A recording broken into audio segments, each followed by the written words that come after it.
बोले और उपेंद्र कुशवाहा जिंदाबाद, उपेंद्र कुशवाहा जिंदाबाद, उपेंद्र कुशवाहा जिंदाबाद, जगदेव बाबू अमर रहे, जगदेव बाबू अमर रहे। ठीक करिए, ठीक करिए।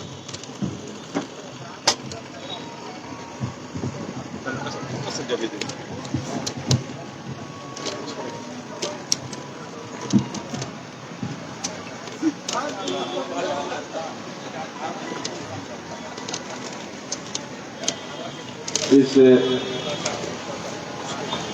कार्यक्रम के सम्मानित अध्यक्ष लखीन्द्र प्रसाद कुशवाहा जी, संचालन कर रहे साथी अनिल कुमार विश्वास जी, यहाँ उपस्थित बिहार सरकार के पूर्व मंत्री श्री बसावन प्रसाद कुशवाहा जी, पूर्व मंत्री श्री मनोज कुशवाहा जी, इस जिला में जनता दल यूनाइटेड के अध्यक्ष मनोज कुमार किसान जी,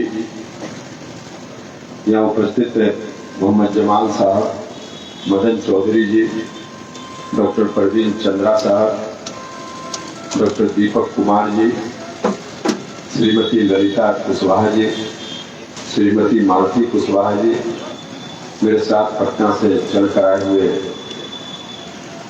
साथी और नेता अंगद कुशवाहा जी, रियाज अहमद साहब, राजधानी राम जी, ध्रुव शाह जी, बसंत कुशवाहा जी, उमा शंकर कुशवाहा जी, जलंधर राम जी, हीरालाल खाड़िया जी, शंभू गुप्ता जी, रमेश कुशवाहा जी, सुजाता कुशवाहा जी, गोपाल भारती जी,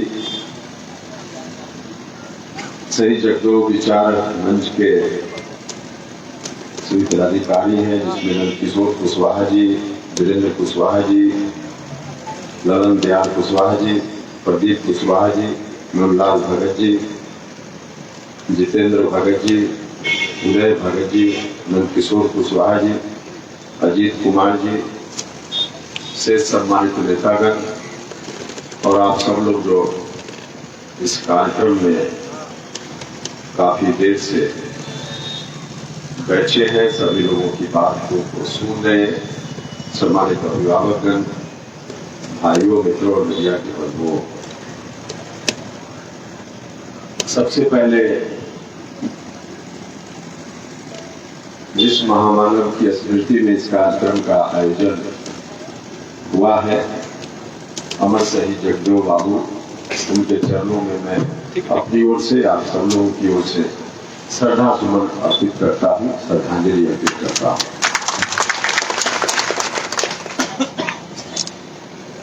मित्रों, पूर्व के वक्ताओं ने हर तरह की बात की है।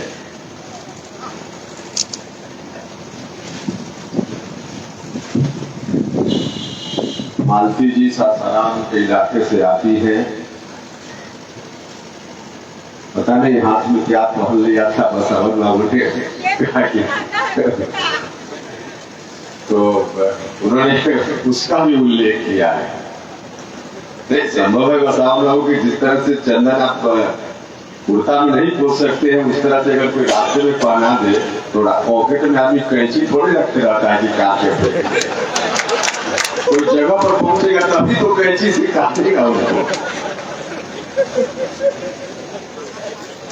जिस समय बसावन बाबू बोल रहे थे तो उनके हाथ में जो अंगूठी थी दिख रही थी, लेकिन मुझको लगा भैया सोना, मुझको लगा देखकर कि सोने की ही अंगूठी होगी, और बगल में भाभी बैठी हुई थी तो हमने उनसे जानकारी भी लेने का प्रयास किया। सोने की अंगूठी है, क्या करे गांव का आदमी सोने की अंगूठी गरीब आदमी नहीं पहनता है, तो वहीं पे चौराहे पर बेचता रहता है, 5 रुपया 10 रुपया में लोग खरीद कर पहन देता है। अभी एक मजबूरी होती है, यह भी एक कई मजबूरी होती है लोगों। खैर वो तमाम बातों पर बहुत दूसरों का ठीक बात कही है बसावन जी ने, व्यक्ति बड़ा नहीं होता है, विचार बड़ा होता है। आज हम सब लोग जगदेव बाबू के चित्र पर फूल चढ़ा रहे थे, वाकई चित्र पर नहीं, आदमी के चरित्र पर पुष्पांजलि अर्पित हम करते हैं, वही बड़ा होता है। हम सब लोगों को विचारों को मानना चाहिए, और विचारों को मानेंगे तभी वास्तव में हम जगदेव बाबू को याद करने की जो बात कर रहे हैं उसकी कोई सार्थकता हो। वरना कार्यक्रम तो होते रहता है, आए भाषण सुना चले गए, क्या फर्क पड़ता है। तो हम भी आपसे आग्रह करें, हम लोग तो राजनीति वाले लोग हैं, सामाजिक परिवर्तन अलग अलग क्षेत्र हुआ करता है, किस क्षेत्र में कौन व्यक्ति काम करता है, सब लोगों का क्षेत्र है। हम दावा कैसे करेंगे कि हम भी जगदेव बाबू की तरह उतने क्रांतिकारी थे, महात्मा फूले साहब की तरह हम दावा नहीं कर सकते। हम लोग तो उन लोगों की तुलना में बहुत छोटी औकात वाले लोग हैं, तो सीमित भूमिका हम लोग की है। राजनीति के क्षेत्र में जो काम कर रहे हैं, इतना निश्चित रूप से कोई माने न माने, अंदर से तो मजबूती मिलती है कि जिस काम को कर रहे हैं उस काम को ईमानदारी से कर रहे हैं। देखिए, आज की जो राजनीति है देश की, उसकी कुछ मजबूरियां भी हैं, और उन मजबूरियों के चलते हर पार्टी किसी न किसी समय एक दूसरे के साथ रही है। गठबंधन का समय है, हम भी कभी भारत सरकार में मंत्री थे तो बसावन बाबू की पार्टी के साथ हमारा भी गठबंधन था, लेकिन उस गठबंधन में रहते हुए, भारत सरकार में मंत्री रहते हुए, कभी विचारों के साथ उपेंद्र कुशवाहा ने समझौता नहीं किया। हम भारत सरकार के मंत्री के रूप में जब पार्लियामेंट में बोलने के लिए खड़ा होते थे अपनी पार्टी की ओर से, तो भारतीय जनता पार्टी के अगल बगल के मंत्री मित्र हमको टोकते थे कि आप तो मंत्री हैं, फिर भी आप बोलते हैं इस तरह की बात। उस वक्त हम कहते थे कि पहले हम जिस मकसद से राजनीति में है उस मकसद को हम याद करेंगे, उसके बाद हम मंत्री हैं, पहले हमारा मकसद। उस वक्त भी हम बात करते हैं, तो आदमी को करना चाहिए। और मुझको अच्छा लगा कि बसावन बाबू भारतीय जनता पार्टी में होकर भी इस विचारों को शेयर करने से नहीं चूके। अच्छा लगा मुझको। हम लोग को भी क्या दिक्कत है, हम लोग भी तो यही कहते हैं कि राजनीति करने वाले लोगों का, सरकार का काम है रोड बनाना, सड़क, बिजली, पानी, नौजवानों के लिए रोजगार, किसानों के लिए उनके खेतों में पानी, यह काम है ना सरकारों का। सरकारों का काम मंदिर मस्जिद बनाना थोड़े होता है, सरकारों का काम मंदिर मस्जिद बनाना नहीं होता है।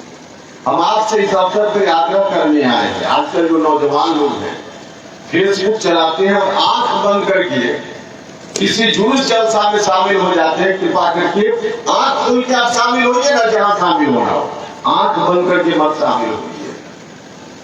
आज लोग आंख बंद करके शामिल हो जाते हैं। भाइयों और मित्रों, आंख बंद करके शामिल होइएगा तो नुकसान होगा, क्योंकि जो लोग उस तरह के जुलूस जलसा में आपको आमंत्रित करते हैं, ध्यान रखिएगा उनका बाल बच्चा कहीं न कहीं बड़ा कॉलेज में पढ़ रहा होगा, लेकिन आपको उस जुलूस जलसा में शामिल होने के लिए कहते हैं। धर्म, यहां बैठे हुए सभी लोग किसी न किसी धर्म को मानते हैं, हम जिसको माने या ना माने सच्चाई है। और धर्म में माने न माने व्यक्तिगत आदमी की स्वतंत्रता होती है, कोई भी सरकार उसमें दखल नहीं दे सकती, व्यक्तिगत स्वतंत्रता है। हम जोर से जय श्री राम कहे हमको कौन रोक देगा, लेकिन कोई जोर से अल्लाहू अकबर कहे उसका भी सम्मान हमको करना पड़ेगा। ऐसा नहीं कि हम जोर से जय श्री राम करते हैं तो हम बहुत बड़े हो गए और कोई अल्लाह अकबर कहने लगा तो गलत हो गया। ऐसा नहीं, दोनों अपना अपना अपनी आस्था का विषय है। अपनी आस्था के आधार पर इस देश का जो संविधान डॉक्टर अम्बेडकर ने जो संविधान दिया वह संविधान यही कहता है कि व्यक्तिगत स्वतंत्रता हर आदमी की है, किस विचार को माने, किस धर्म को माने, कहां अपनी आस्था रखे, उसकी स्वतंत्रता है और स्वतंत्रता के अनुकूल वह चले, कोई उसमें बाधा नहीं दे सकता। तो यह तो व्यक्तिगत आस्था की चीज है। हम नौजवान मित्रों से कहना चाहते हैं जिनके बारे में हमने कहा कि आंख बंद करके लोग चले जाते हैं, भैया अगर जय श्री राम की बात व्यक्तिगत आस्था के लिए अगर आपके मन में है तो कीजिए, लेकिन कोई इसी नारा के आधार पर आपको बुलाता है और वोट मांगने की नियत से अगर आपको बुलाता है तो उस जुलूस जलसा में मत शामिल होइए। वोट मांगने के लिए हम लोग जय श्री राम का इस्तेमाल नहीं करते हैं। हम लोग अपनी आस्था के लिए अगर किसी को मर्जी हो तो जय श्री राम करते हैं। वोट के लिए आस्था का इस्तेमाल जहां होता है वहां फिर नुकसान ही नुकसान होता है। इसलिए हम आप सब लोगों से आग्रह करते हैं। अभी हम देख रहे थे, रास्ते में आ रहे थे तो देखा हमने एक खबर चल रही थी कि कुछ लोग हैं, अभी नगर परिषद का चुनाव चल रहा है, कोई व्यक्ति चला गया सुप्रीम कोर्ट में नगर परिषद के चुनाव में जो आरक्षण लागू हुआ है उसके खिलाफ, और सुप्रीम कोर्ट ने कहा हाई कोर्ट को कि आप देखिए इसको, जो बता रहे हैं इसको देखिए। भाइयों और मित्रों, जो भी व्यक्ति गया है कोर्ट में उसने आधार किस बात को बनाया है? सुप्रीम कोर्ट के ही एक आदेश को आधार बनाया है। फैसला क्या होगा उसको नहीं मालूम, लेकिन उसने आधार बनाया है। महाराष्ट्र में, मध्य प्रदेश में, नौजवान लोगों को यह बात जानना होनी चाहिए, महाराष्ट्र में, मध्य प्रदेश में जिस तरह से बिहार में पंचायती राज संस्थाओं के चुनाव में और नगर निकायों के चुनाव में आरक्षण की व्यवस्था की गई है, जो अति पिछड़ा समाज के लोग हैं, दलित महादलित समाज के लोग हैं, जो महिलाएं हैं उनके लिए इसी तरह की व्यवस्था का प्रावधान वहां की सरकारों ने बनाने का काम किया। महाराष्ट्र में, मध्य प्रदेश में, वहां कुछ लोग चले गए कोर्ट में सरकार के उस निर्णय के खिलाफ, और कोर्ट ने कहा वहां की सरकारों से कि आप इस आरक्षण की व्यवस्था को नहीं लागू कर सकते हैं। अगर आरक्षण की व्यवस्था को आपको लागू करना ही है तो सबसे पहले हमको आंकड़ा बताइए। आप ओबीसी के आरक्षण की बात करते हैं तो आंकड़ा बताइए कि इनकी जनसंख्या कितनी है, इनकी आबादी कितनी है। तो सरकार ने कहा कि आंकड़ा हमारे पास है। कोर्ट ने कहा कि कब का आंकड़ा है? 1931 में, अभी से 100 साल पहले जो एक बार गिनती हुई थी अंग्रेजी राज में, जात के आधार पर जनगणना हुई थी, उसका आंकड़ा कोर्ट के सामने प्रस्तुत किया गया। कोर्ट ने कहा कि हम इसको नहीं मानेंगे। 100 साल पुराना आंकड़ा, इतने दिनों में तो कितना परिवर्तन हो गया होगा। आप फ्रेश आंकड़ा लाइए, आप अभी का आंकड़ा लाइए, ताजा आंकड़ा लाइए। और सरकार के पास कोई आंकड़ा ही नहीं। कोर्ट ने कहा कि हम नहीं मानेंगे, आंकड़ा आपके पास नहीं है, फ्रेश आंकड़ा नहीं है। वहां कोर्ट ने फैसला देकर वहां जो आरक्षण की व्यवस्था सरकार करना चाह रही थी उस पर रोक लगाने का काम कर दिया। और उसी को आधार बना करके अभी जो चुनाव हो रहा है यहाँ नगर परिषद का, कुछ लोग कोर्ट चले गए। भाइयों और मित्रों, इन्हीं आशंकाओं को ध्यान में रखते हुए देश भर में यह मांग उठती रही है कि जात के आधार पर गिनती कराने का काम भारत की सरकार कराए। और यह मांग कोई आज नहीं उठ रही। जब यूपीए की सरकार थी, मनमोहन सिंह जी प्रधानमंत्री थे हिंदुस्तान के, उस वक्त भी पार्लियामेंट में सवाल उठा और पार्लियामेंट में सरकार ने स्वीकार किया उस समय कि हम जो जनरल सेंसस होगा 2011 में, उस समय 2011 के पहले बात हो रही थी, तो उस समय की सरकार ने कहा कि 2011 में जो जनरल सेंसस होगा उस सेंसस के साथ हम जात की गिनती कराएंगे। पार्लियामेंट से तय हो गया, लेकिन बाद में सरकार मुकर गई। सरकार ने कहा, केंद्र की सरकार ने, कि हम जनरल सेंसस के साथ तो नहीं कराएंगे, अलग से हम एक गणना कराएंगे। और अलग से गणना कराने की बात जो सरकार ने की, वही सामाजिक आर्थिक गणना सर्वे जो हुआ, अपने यहाँ भी हुआ, देश भर में हुआ, सामाजिक आर्थिक सर्वे हुआ, उसी नाम पर हुआ। लेकिन जब तक सर्वे की रिपोर्ट बनकर तैयार हुई, तब तक यूपीए की सरकार चली गई और वही सरकार आ गई जिस सरकार में हम भी मंत्री थे। वह सरकार आ गई 2014 में। और उसके बाद तब जब वह रिपोर्ट बनकर तैयार हुई तो आवाज उठी कि भाई उस रिपोर्ट को सार्वजनिक कीजिए, बताइए कि किस जात की कितनी संख्या है इस देश में, किन किन राज्यों में। तब तक सरकार एनडीए की बन गई थी। एनडीए की सरकार ने कहा कि नहीं, हम इसको नहीं बता सकते। इसलिए नहीं बता सकते, यह जो सर्वे हुआ है वह त्रुटिपूर्ण है या पूर्ण नहीं है, पूरा नहीं है। सरकार ने उस समय भी बहानाबाजी की, नहीं बताया, कहा कि हम नहीं बता सकते, यह त्रुटिपूर्ण है या अधूरा है, हम नहीं बता पाए, नहीं बताए। तो फिर सवाल उठा कि नहीं बताइएगा तो फिर आखिर जात की गिनती का जो मामला है इसका क्या होगा। 2018 में हम भी मंत्री थे। उस समय भारत सरकार के एक बहुत बड़े मंत्री, जो आज भी बड़े मंत्री थे, श्री राजनाथ सिंह जी ने 2018 में पार्लियामेंट में कहा कि हम इस आंकड़ा को तो नहीं प्रकाशित कर सकते, सार्वजनिक कर सकते, लेकिन 2021 में हर 10 साल पर जनगणना होती है, आपको मालूम है। 2021 में जो जनरल सेंसस होगा, उस जनगणना के साथ हम जात की गिनती करा देंगे। 2018 में यह बात कही। 2021 जब नजदीक आया, फिर से जब उठने लगा सवाल कि भाई अब तो इसकी तैयारी हो रही है, इसमें आप बताइए, तो सरकार ने आनाकानी करके, भारत की सरकार ने फिर मना कर दिया कि नहीं, हम नहीं कराएंगे। भाइयों और बंधुओं, नहीं कराएंगे। क्यों नहीं कराएंगे?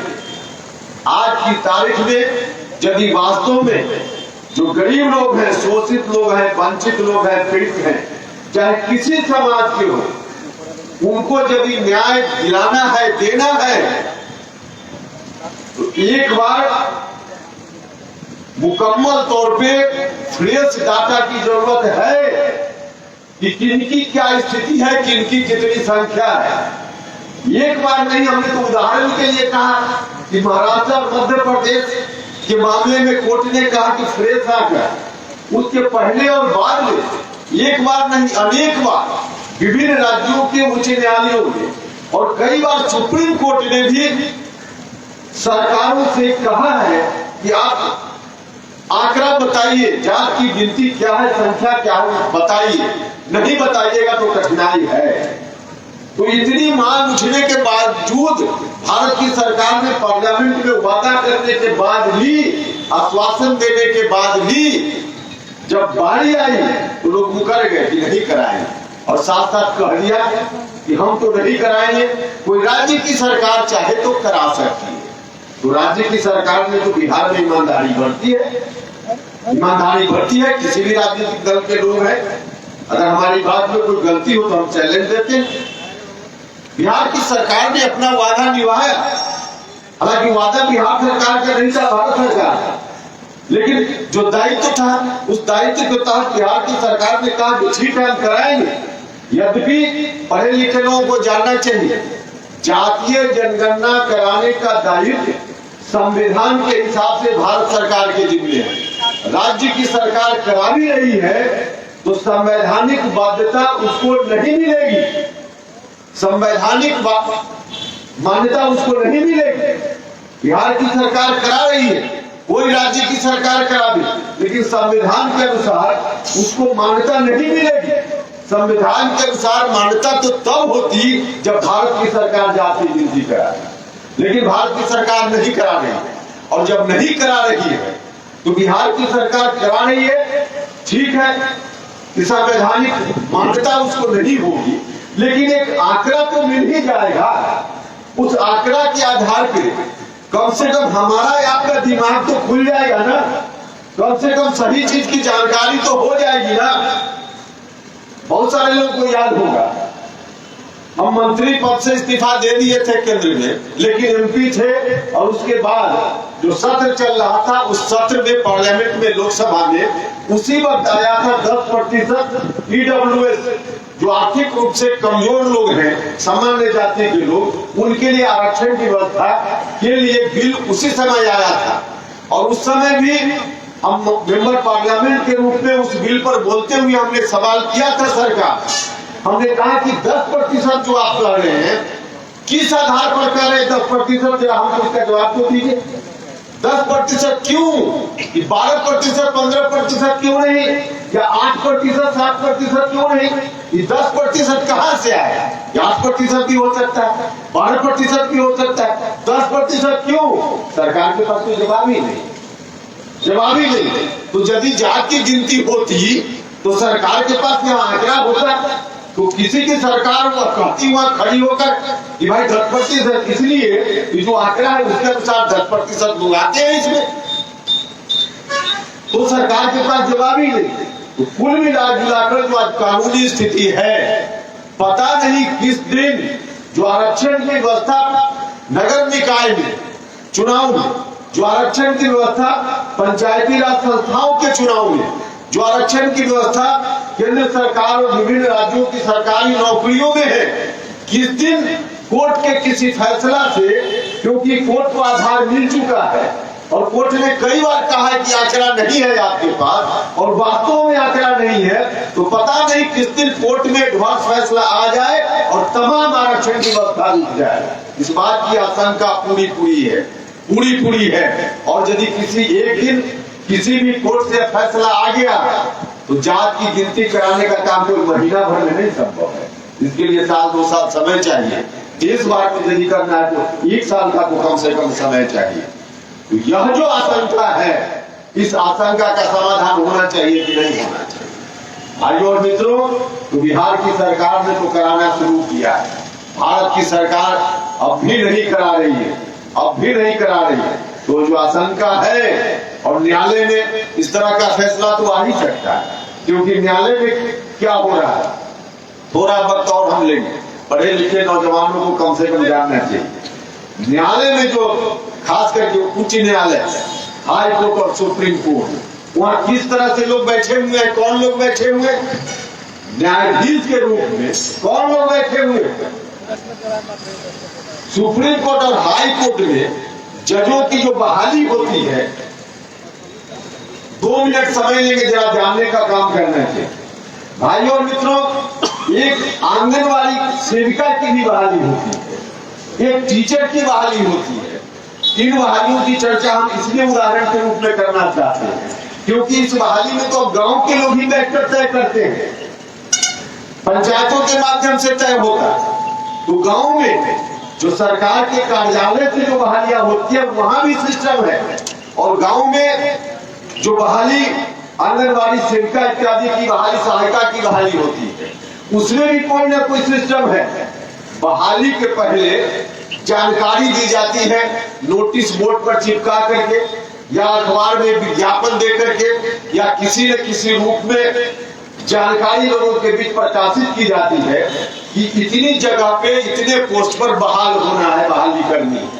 और उस बहाली के बाद, उस विज्ञापन के बाद कोई तारीख होती है कि उस तारीख तक जो लोग भी चाहते हैं बहाल होना वो आवेदन करें। आवेदन की अंतिम तारीख होती है, लोग आवेदन करते हैं और आवेदन करने के बाद या तो मेरिट के आधार पे, मतलब जो मार्क्स पहले परीक्षाओं में किसी ने प्राप्त किया है तो उस नंबर के आधार पे, कोई इंटरव्यू के आधार पे या लिखित परीक्षा फिर से होती है उस काम के लिए, तो उसके आधार पे जो भी उस प्रतियोगिता में, कंपटीशन में अव्वल आता है या जिसका नंबर सबसे ज्यादा होता है उसको सबसे पहले नौकरी मिलती है। यही व्यवस्था है ना।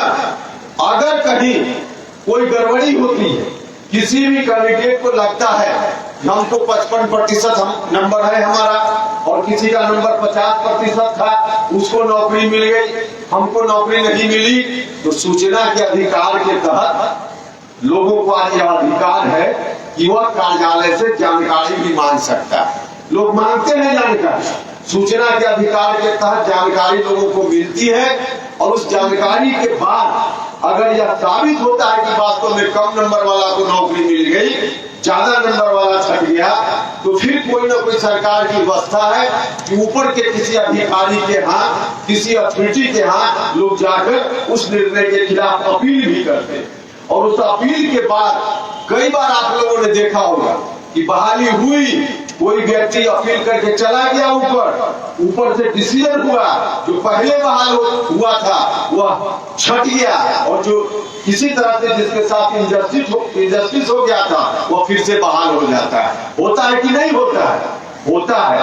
तो भाइयों और मित्रों, यह तो बहाली टेंडर बहाली के लिए, लेकिन आश्चर्य होगा आपको जानकर सुप्रीम कोर्ट और हाई कोर्ट में जजों की बहाली कैसे होती है। कोई अखबार में विज्ञापन नहीं निकलता, कोई ऑनलाइन किसी को नहीं बताया जाता कि जजों की बहाली कब होनी है, कितने जजों की बहाली होनी है, किसी को पता नहीं होता। बताया जाए इसका कोई प्रोविजन ही नहीं है। कोर्ट में जो बैठे हुए लोग पहले से हैं, जो जज साहब लोग हैं, जो रिटायर करने वाले होते हैं, उन्हीं लोगों की 4-5 लोगों की कमेटी होती है, और वही लोग बैठते हैं, मीटिंग करते हैं, और उस मीटिंग में अपनी अपनी जेब से पर्ची निकालते हैं, और जिसका भी नाम लिख देते हैं 5-7 मिलकर के, उसी का नाम आगे बढ़ जाता है, और वही व्यक्ति जज बन जाता है, वही व्यक्ति जज बन जाता है।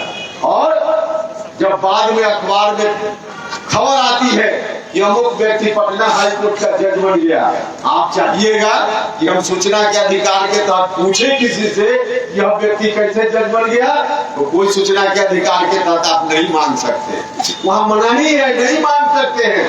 कोई कंप्लेन नहीं कर सकते हैं कि अमुक व्यक्ति कैसे जज बन गया, कोई कंप्लेन नहीं, कोई सूचना के अधिकार के तहत जानकारी नहीं। जहां ऐसी व्यवस्था होगी वहां क्या होगा आप अंदाज कर सकते हैं। अगर आंगनबाड़ी सेविका, सहायिका या बाकी बहाली में भी उसी तरह की कोई कमेटी गांव में बना दी जाए, और हमारे आपके परिवार के किसी व्यक्ति को उस कमेटी का सदस्य बना दिया जाए, और कहा जाए कि आप 5 आदमी मिलकर बहाल कर लीजिए, कोई पूछने वाला नहीं होगा आपको कि आपने इनको क्यों बहाल किया, तो क्या करेगा वह 5 आदमी? हमारे आपके घर का ही हो, वो अधिकांश लोग क्या करेंगे? सबसे पहले अपना बेटा बेटी को बहाल करेंगे अगर बेरोजगार है, उसके बाद अपने परिवार में कोई दूसरा सदस्य बेरोजगार है उसको बहाल करें, और उससे अगर थोड़ा बच जाएगा तो अपनी जात वाला को बहाल करें, और उससे भी कुछ बच जाएगा तो फिर अपने ससुराल में फोन करेंगे, साला जी साली जी अगर कोई आपका है तो बताइए, उसको बहाल करने का काम करेंगे कि नहीं करेंगे? यही काम हो रहा है जजों की बहाली, और यही काम जो हो रहा है, इतनी बड़ी आबादी का हिंदुस्तान, इतनी बड़ी, अब 135-40 करोड़ के लगभग लोग हिंदुस्तान में हैं, और जानते हैं इतनी बड़ी आबादी का हमारा देश, और इस देश में महज 250-300 परिवार के लोग ही, ठीक से सब सुन लीजिएगा, सिर्फ 250-300, हम 2500-3000 नहीं कह रहे, सिर्फ 250-300 परिवार के लोग ही अधिकांशतः सुप्रीम कोर्ट और हाई कोर्ट में अब तक जज बन रहे हैं, और आज भी जज बने। जज लोग कोई मेरिट वाला को नहीं बहाल करता है, अपना उत्तराधिकारी बहाल करता है, अपना उत्तराधिकारी बहाल करता है। इसलिए आज जिस रूप में जजों की बहाली है, इसका परिणाम है क्यों उस तरह की बहाली में कोई गरीब आदमी आएगा? नहीं आएगा। कोई महादलित परिवार का कोई व्यक्ति बन पाएगा जज? नहीं बन पाएगा। कोई दलित परिवार का बन पाएगा? नहीं बन पाएगा। कोई अति पिछड़ा समाज का बन पाएगा? नहीं बन पाएगा। अरे भैया, इनकी बात तो छोड़ ही दीजिए, जो व्यवस्था, उस व्यवस्था में कोई गरीब ब्राह्मण परिवार का भी कोई नौजवान है, चाहे पढ़ाई लिखाई में कितना भी मेरिटोरियस का है नहीं हो, अगर गरीब परिवार, ब्राह्मण परिवार का भी है और कोई पहुंच नहीं है उसके पास, कोई उसका मामा दादा पहले से जज नहीं है, तो वह भी जज नहीं बन सकता है सुप्रीम कोर्ट और हाई कोर्ट। वैसी व्यवस्था के रहते हुए जो लोग जज बन रहे हैं, जज भी कोई भगवान नहीं होते हैं ना, जज भी तो हमारे आपकी तरह का ही कोई आदमी है ना। तो वो वहां बैठकर लोग क्या कर रहे हैं? तो ऐसी व्यवस्था में बदलाव होना चाहिए कि नहीं होना चाहिए। बच्चों की बहाली की जो व्यवस्था है, यह व्यवस्था लोकतंत्र के विरोध की व्यवस्था है, गैर लोकतांत्रिक व्यवस्था है, गैर संवैधानिक व्यवस्था है, गरीब विरोधी व्यवस्था है। यह व्यवस्था हर तरह से गलत व्यवस्था है। इस व्यवस्था में बदलाव की जरूरत है। इस व्यवस्था में बदलाव की जरूरत है। और बदलाव के लिए हमको यह नहीं कहते कि आंख बंद करके कोई ऐसी व्यवस्था कर दीजिए कि यहाँ बैठे हुए लोगों का बाल बच्चा सीधे बहाल हो जाए। हम नहीं कहते, हम तो सिर्फ इतना ही बार बार सुझाव दे रहे हैं। बार बार हम भारत सरकार और सुप्रीम कोर्ट में बैठे हुए लोगों को सुझाव दे रहे हैं। और यह सुझाव हम आज से नहीं दे रहे, हम मंत्री से तब से हमने इस बात की शुरुआत की। हमने दिल्ली में सम्मेलन किया इस विषय पर, हमने पटना के इसके मेमोरियल हॉल में सम्मेलन किया, हमने देश के कई राज्यों में जाकर वहां सम्मेलन किया। और हम उस वक्त से बोल रहे हैं, हम इतना ही चाहते कि इस व्यवस्था में बदलाव के लिए, जिस तरह से कलेक्टर की बहाली के लिए, एसपी की बहाली के लिए खुली प्रतियोगिता परीक्षा होती है, खुली प्रतियोगिता परीक्षा होती है। एसपी कलेक्टर कौन बनता है?